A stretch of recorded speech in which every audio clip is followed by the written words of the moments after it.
Section 1. You will hear a telephone conversation between an employee at a pet insurance company and a customer.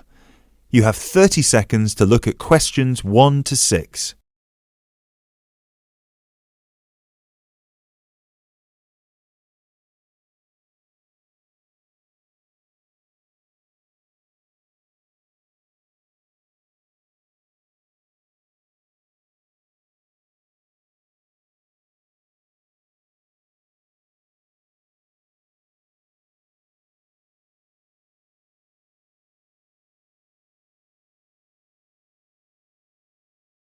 Pet Protect UK, how can I help? Oh, hello there. I'm calling to inquire about your pet insurance plans. Of course, just give me a second, please. Sure. So, have you checked our website already to see the options we offer? I've had a quick glance, and I think I'm interested in the basic plan. Great. I need to just ask a few questions first then. Is your pet a dog, a cat or a rabbit? It's a dog. And is it a puppy or... No, he's 3 years old. Right. May I ask, has your dog been insured before? I just adopted him from the rescue center last week, and I think he'd been there a while, so I doubt it.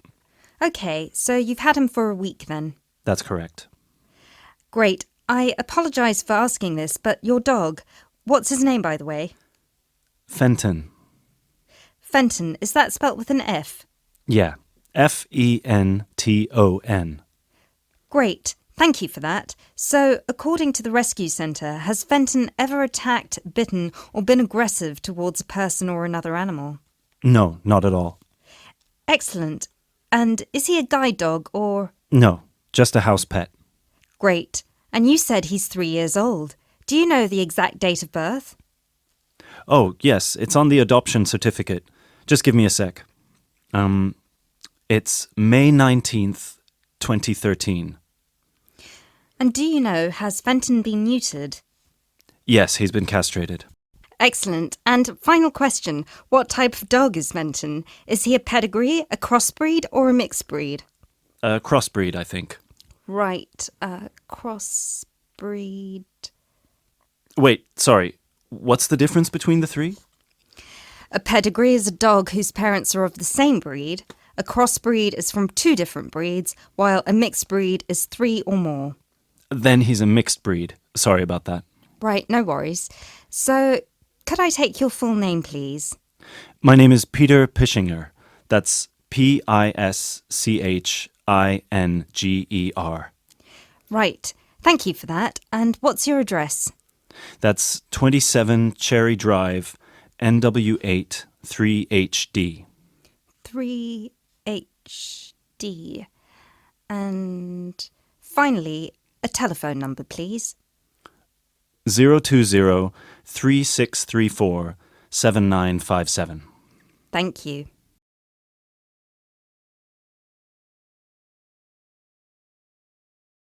You now have 30 seconds to look at questions 7 to 10.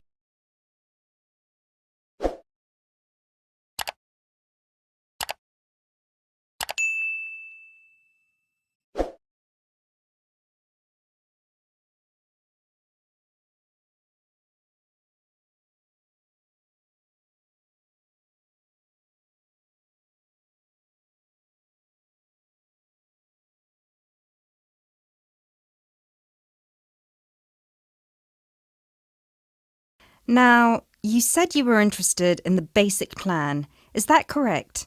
Yes, that's correct. May I ask, are you planning to switch insurance providers after the first year of your pet insurance, or is there a possibility you might renew with us? I haven't really thought about it. Why? The reason I'm asking is because if you plan to renew with us, it might be worth considering our premium or ultimate premium plan. With the basic plan, you will have to pay the same fee of £8 per month regardless of how long you stay with us. If you choose one of our other 2 plans, though, you will receive a discount for the first 6 months. You'll only have to pay £12 for premium and £15 for ultimate. And then, depending on your circumstances, you might be eligible for further discounts after your first year, depending on how many expenses you claim.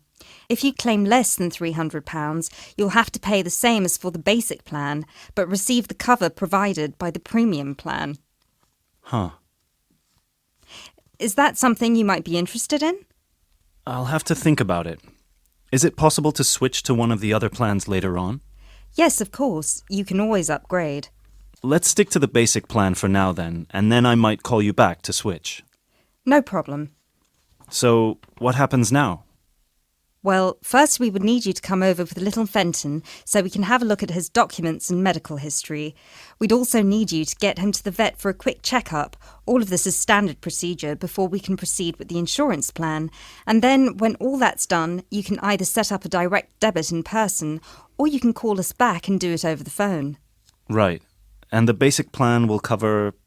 Well, the basic plan covers veterinary fees, obviously, plus a few more things such as boarding costs, loss by theft or straying, advertising and reward, death by accident or illness.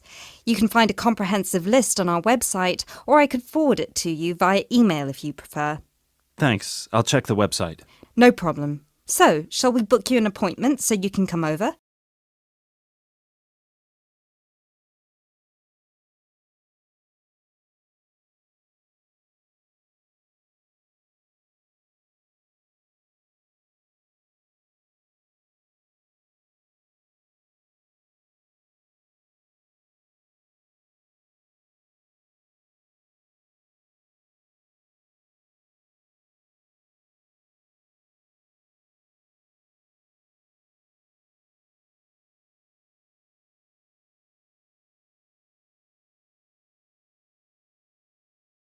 You will hear an introductory speech to students at a summer school. You have 30 seconds to look at questions 11 to 14.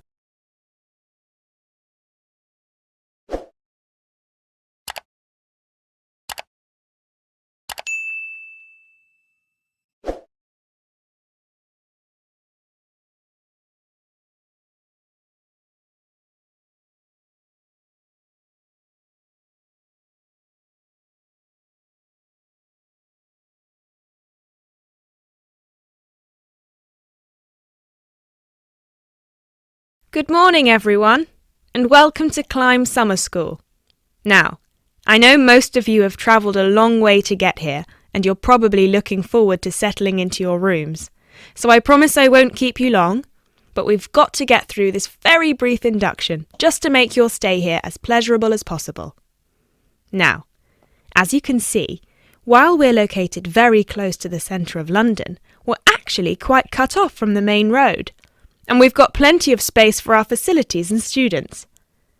This was part of our founder's vision, Jasmine Climb, who thought that the best environment for teenage students would be a place that combines the comforts of a big cosmopolitan city with the beauty and serenity of a quiet, remote site.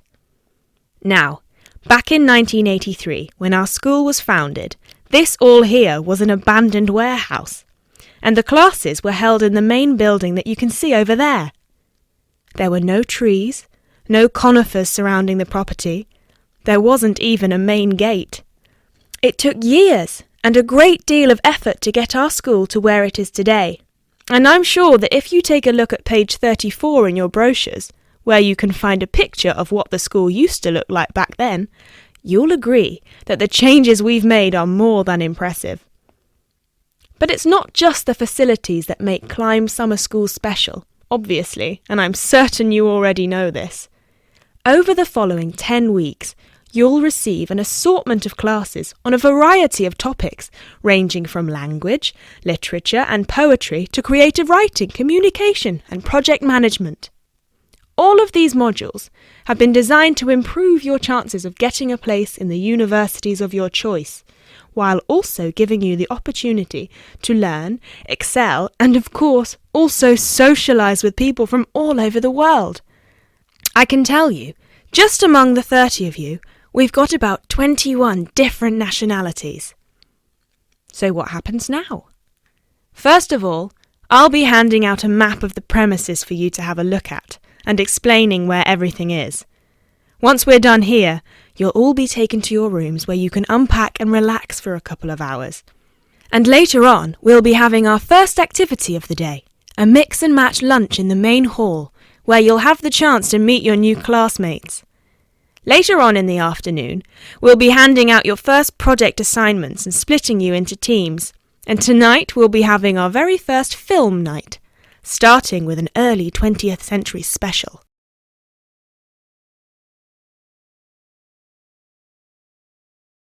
You now have 30 seconds to look at questions 15 to 20.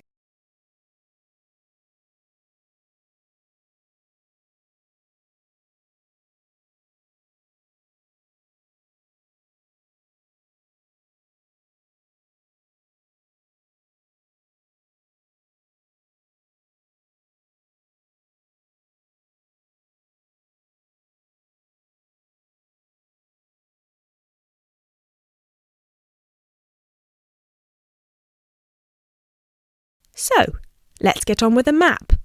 You've already got a version of it in your brochures, so if you can open them to the last page so we can have a look. Very well. As I showed you before, the actual school is right over there in the middle. That's where you'll be having most of your classes. Adjacent to it, you'll find the main hall, which is where we'll be hosting most events, such as today's lunch. On the left from the main building, you'll find a smaller building, which is where the accommodation and welfare offices are located.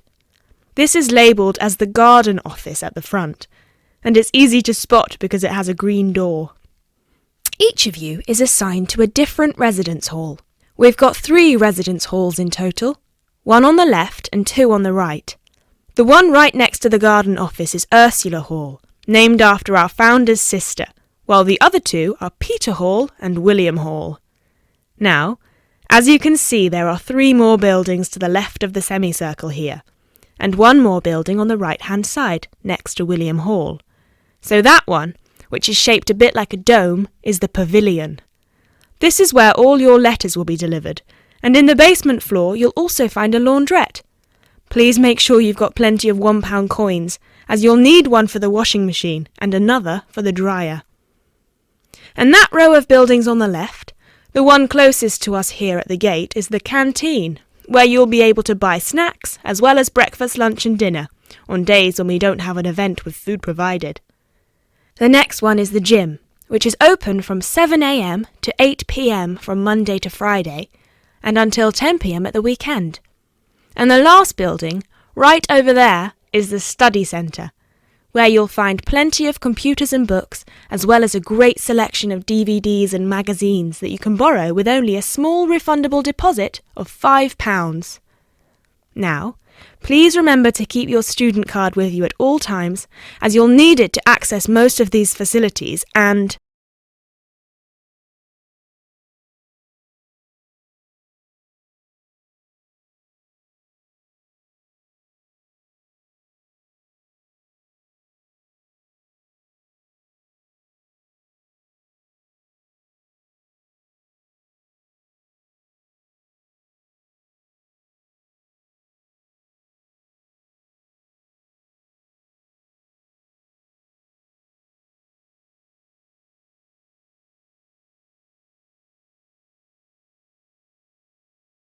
You will hear a conversation between a university lecturer and 2 students.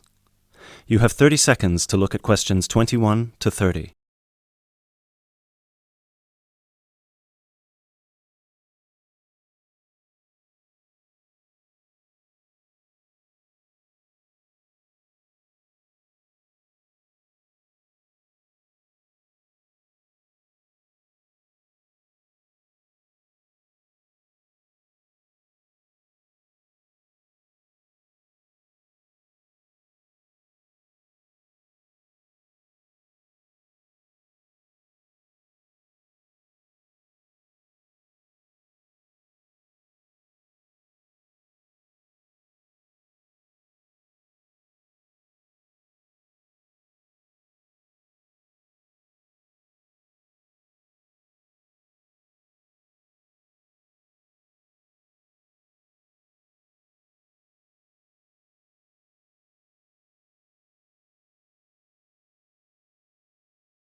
James, Carol, thank you for coming in. Have a seat. So, I take it both of you have completed your interviews with the managers? Yeah. Right. Great. Remind me, who was supposed to do the interview but the manager from the chain supermarket? That was me. Right, so that means that you were going to do the interview with the clothes shop, Carol, right? Yeah, but we decided to swap at the last minute, so I did the supermarket instead. Okay, so let's start with you first, Carol. If I remember correctly, you reported that your interviewee was very difficult to get through to. Is that right? Yeah, he had a very busy schedule, so it was hard for him to fit me in and show me around the store and everything.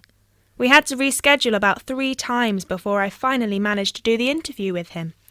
And how was it for you, James? Oh, I had no issues at all. I just went in on a weekday and the shop was empty, so we did it right there and then.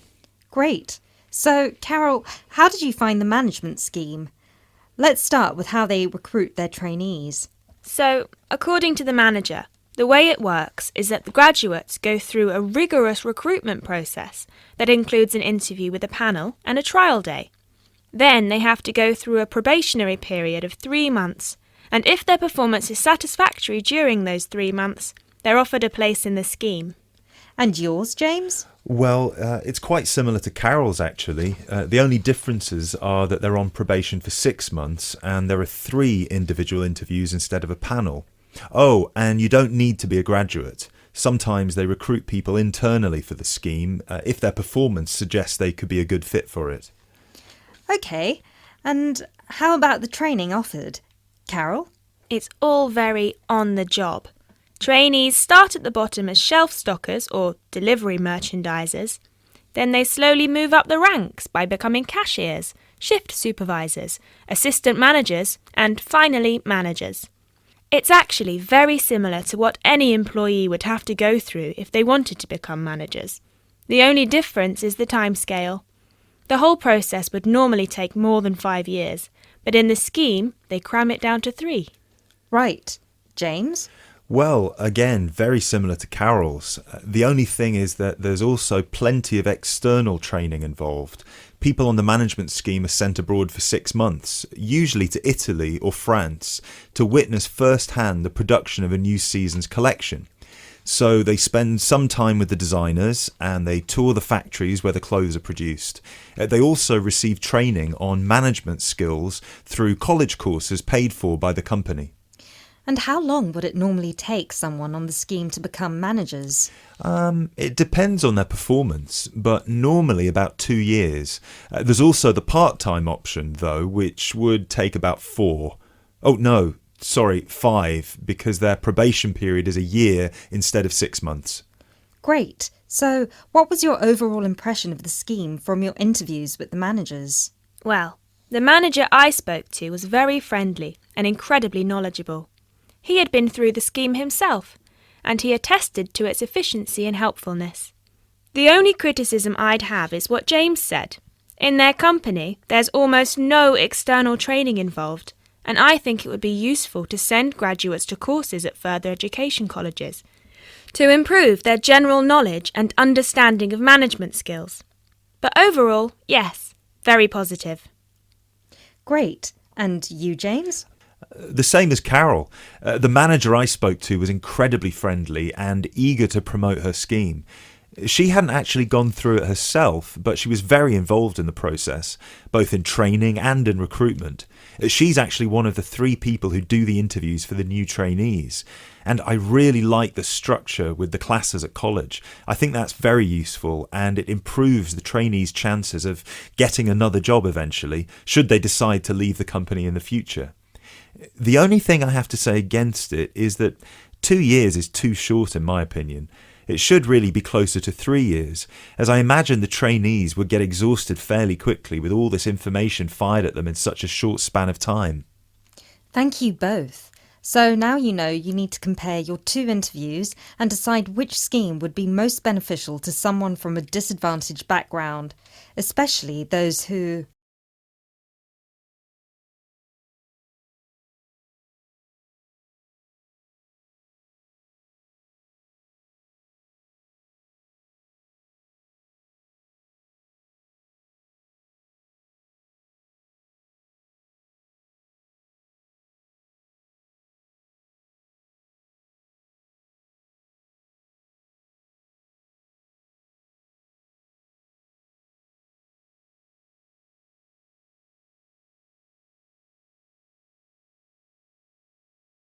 You'll hear a talk given by a foreign correspondent. You have 30 seconds to look at questions 31 to 33.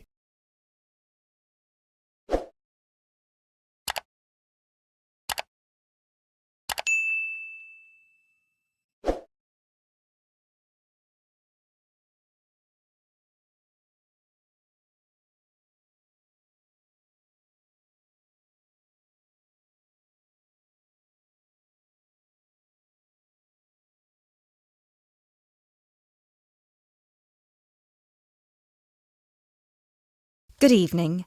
As I assume most of you are already aware, I have been asked to come here and talk to you, essentially give you a quick overview of the life of a foreign correspondent, along with a few tips on how to become a successful international reporter yourself, should this be a career choice you elect to pursue. So let me start by this.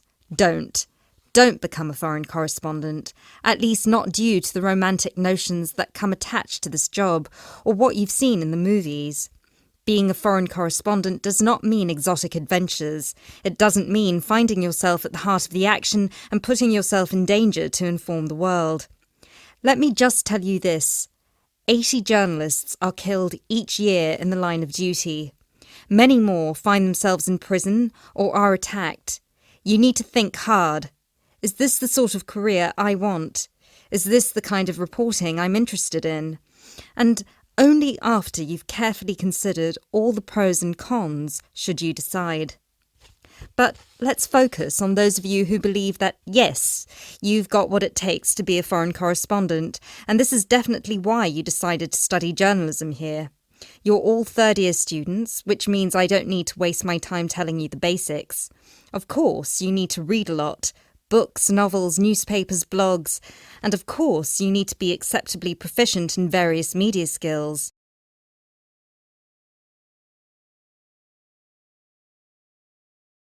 You now have 30 seconds to look at questions 34 to 37.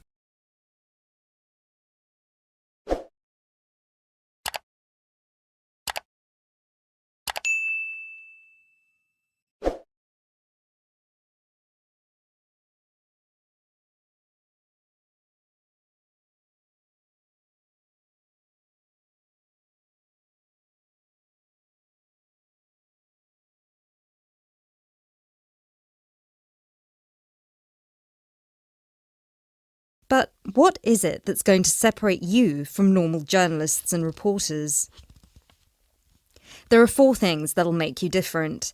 The first thing is your experience of the world. You can't call yourself an international reporter unless you've been around and seen different places and different cultures. Seize every opportunity to visit other countries, meet people from around the world. It doesn't matter if it's business or leisure, just hop onto a plane and go everywhere. This will expand your horizons and sharpen your mind, something that, as a foreign correspondent, will help you understand better the culture of the country you'll be covering.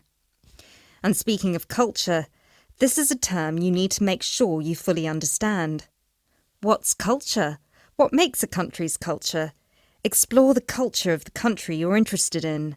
The music, the literature, the religion. Are there any cultural practices or conflicts you need to be aware of? Are there any tensions within the country? Why? The most important element of culture, of course, is the language. Do yourself a favour, whether you're planning to become a foreign correspondent or not. Learn a foreign language. So many of us are culpable for just sticking to just English. And while English is a very important language in the world, it would be foolish to think it's the only one. Pick a language whose sound you enjoy, a language you find interesting. Trust me, your future CV will thank you for it. And finally, history. Don't expect to be given a job as a foreign correspondent if you don't know anything about your target country's history. No piece of news is disconnected from the past. The whole world tells a story, and your coverage will suffer if you attempt to arrive in the middle with no reference to or understanding of what came before. The hows and whys always lurk in the past. Seek them.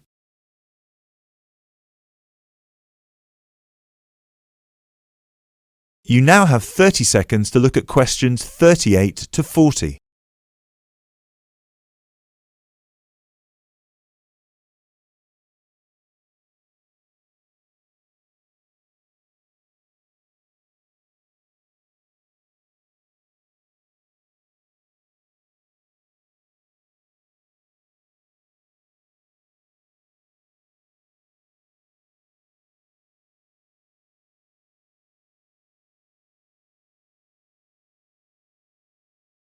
Now, there's something else you need to understand. The world of international journalism is changing, like every other industry, due to the internet. The arrival of globalization brought with it a whole new set of rules, and you'll do well to comprehend what they mean for you. Unfortunately, gone are the days when a newspaper would hire you and deploy you to a country.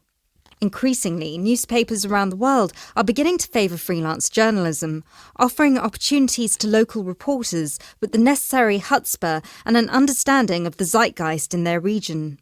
What this means for you is that you won't just have to start at the bottom. If you want to sustain yourself as an international reporter, you'll also have to pursue many different avenues at once. You'll need to persevere and push and build contacts everywhere. An old student of mine, a terrible student at university, but an incredibly intelligent woman, she came to find me at a conference that was recently held in Yemen, where I delivered a speech on the future of journalism. She was working for 3 different newspapers as a freelance foreign correspondent, one of them The Times, and she told me that the one piece of advice I gave her that stayed with her and helped her with her career was this: don't be afraid to fail. It will happen over and over again.